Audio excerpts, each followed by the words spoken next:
Les hommes en treillis et les professionnels du micro et de la plume parviendront-ils un jour à parler le même langage? C'est l'objectif recherché par cet atelier organisé par le Haut Commissariat des Nations Unies aux droits de l'homme en partenariat avec le ministère en charge de la sécurité publique et de l'immigration et la haute autorité des médias et de l'audiovisuel. Le thème est plus que révélateur, les droits de l'homme et la protection des journalistes au Tchad. Plusieurs intervenants, notamment le représentant du Haut Commissariat des Nations Unies, l'ambassadeur chef de la délégation de l'Union européenne et la représentante du président de la Commission nationale des droits de l'homme, se sont relayés pour souligner l'importance de cet atelier qui, de leur point de vue, permettra une meilleure compréhension entre les forces de sécurité intérieure et les journalistes. Pour le ministre de la Communication, porte-parole du gouvernement Aziz Mamad Saleh, c'est une occasion de jeter les bases d'une collaboration sincère entre les hommes des médias et les forces de sécurité intérieure.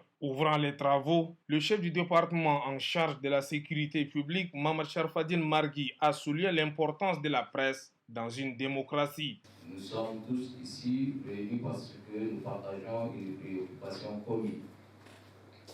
garantir la sécurité et les droits de l'homme dans notre pays, tout en respectant la liberté de la presse et le droit des journalistes à exercer leur métier en toute sécurité. Je suis convaincu que cet atelier permettra d'améliorer les relations entre les forces de sécurité intérieure et les journalistes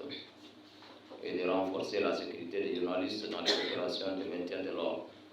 Ensemble, nous pouvons contribuer à la construction d'un Tchad où les droits de l'homme sont respectés, où la liberté de la presse est garantie